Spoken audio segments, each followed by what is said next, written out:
Des états généraux, c'est permettre pas simplement au monde de la santé, mais à tous ceux qui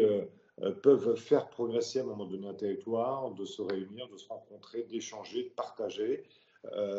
et de mener un projet. Vous savez, un projet dans une région, c'est finalement un mouvement. C'est pas d'être dans une politique d'affrontement, mais bien au contraire dans une politique où, à partir d'une envie de faire évoluer un sujet, eh bien, on s'assied autour de la table, on est partenaires, chacun porte sa compétence, chacun porte sa différence, mais on se projette vers l'avant, on porte une ambition, on porte une envie de bouger, on porte une envie aussi d'être premier, il faut le dire, sur un certain nombre de sujets. Et la région n'est pas en reste, puisque par exemple, sur le soutien aux établissements hospitaliers, aux groupes hospitaliers de territoire, nous avons apporté